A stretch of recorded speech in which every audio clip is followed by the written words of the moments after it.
मेरी उम्र 18 साल है। मेरा इस दुनिया में कोई भी नहीं है।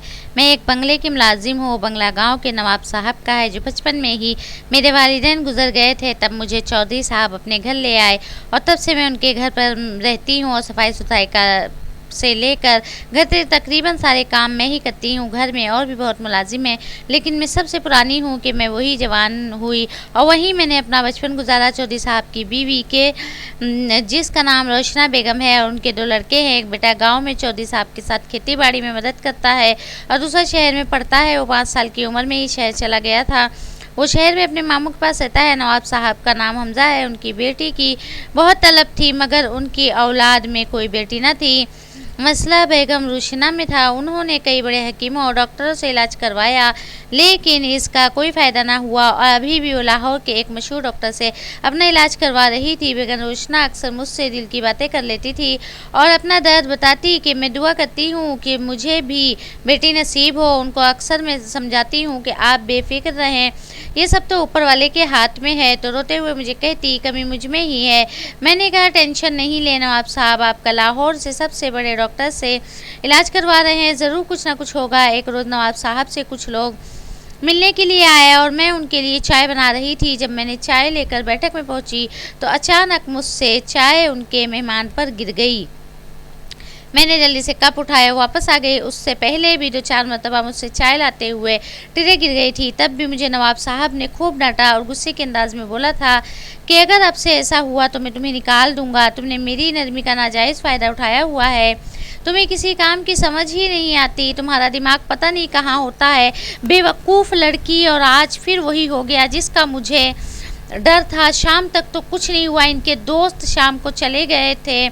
मुझे लगा अब नवाब साहब मुझे आकर निकाल देंगे और मैं बाहर हो जाऊंगी। ना मेरा आगे कोई है ना पीछे कोई है, क्या करूंगी मुझे कुछ ना आता था। रात हो गई और मैं इसी बेचैनी में थी। जब सब लोग खाने के लिए टेबल पर आए, मैंने देखा मुलाजिम के साथ खाना लगाया। नवाब साहब की आंखों में मुझे गुस्सा साफ दिखाई दे रहा था। मुझे पता चल चुका था कि आज इस घर में मेरी आखिरी रात है और अभी खाना खाने के बाद मुझे बेदखल कर दिया जाएगा। नवाब साहब ने खाना खाया और अपने कमरे में चले गए। फिर रोशना बेगम भी आराम करने के लिए चली गई।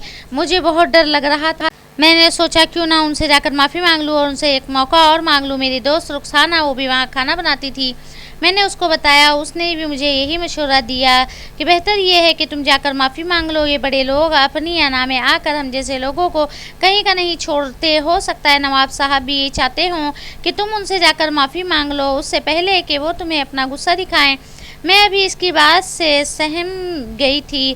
खैर मैंने खाने के बर्तन इकट्ठे किए, उनको धोया और टेबल साफ़ करने के बाद मैंने कपड़े चेंज किए और अपने कमरे में गई। तो घर में हर वक्त 5-10 मुलाजिम रहते थे और रुखसाना बंगले के अंदर ही होती थी। हमें किचन के पास एक छोटा सा कमरा दिया हुआ था जहाँ पर हम दोनों रहती थी और बाकी सारे मुलाजिम बंगले के बाहर पहरादारी करते थे। नवाब साहब दुश्मनी वाले लोग थे, इसलिए गार्ड हमेशा घर के आसपास ही रहते थे। फिर मुझे नुकसान होने का, तुम अभी तक गई नहीं, कितने बेवकूफ़ हो। मैंने कहा, मैं जाने ही लगी हूँ। रुखसाना ने कहा, आप क्या सुबह जाओगी? जल्दी करो इससे पहले कि वो सो जाए। मैंने दुपट्टा लिया, नवाब साहब के कमरे की तरफ आहिस्ता आहिस्ता कदम बढ़ाए। जब मैं कमरे के पास पहुँची तो मुझे अजीब सी आवाज़ें आने लगी। मैंने हिम्मत की और कमरे के पास पहुँची तो नवाब साहब बेगम के साथ मैं घबरा गई और जल्दी से वापस जाने लगी। उनकी नवाब साहब की नज़र मुझ पर पड़ गई। तब तुम्हें भाग कर अपने कमरे में आ गई। जब मैंने नुकसान को ये बताया तो वो और भी परेशान हुई।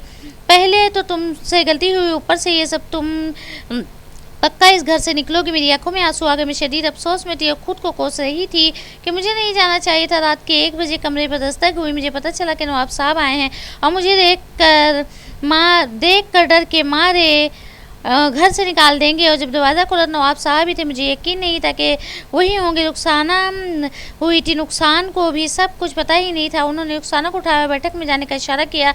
मुझे ऐसे अकेले में बात करनी है। रुखसाना चुपचाप बैठक में चली गई। वो भी वहाँ मुलाजिम थी।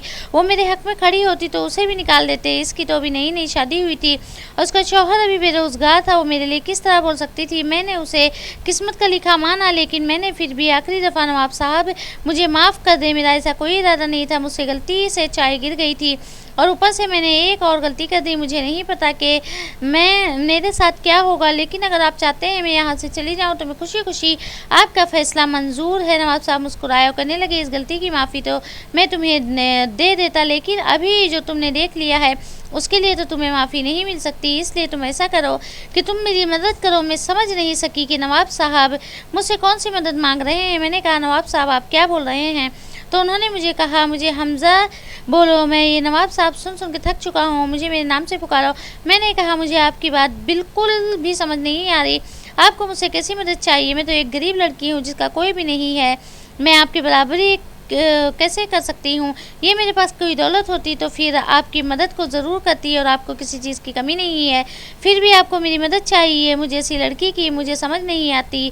आई नवाब साहब ने मुझे बताया, तुम्हें बताया था कि हम बहुत कोशिश कर रहे हैं, कई डॉक्टर से इलाज भी करवाया, लेकिन फिर भी कामयाबी के आसार नहीं नज़र आ रहे। लिहाजा मैं चाहता हूँ कि रोशनी बेगम की जगह तुम। जब मैंने ये सुना तो मैंने कहा, ये कैसे हो सकता है? ये तो मुमकिन ही नहीं।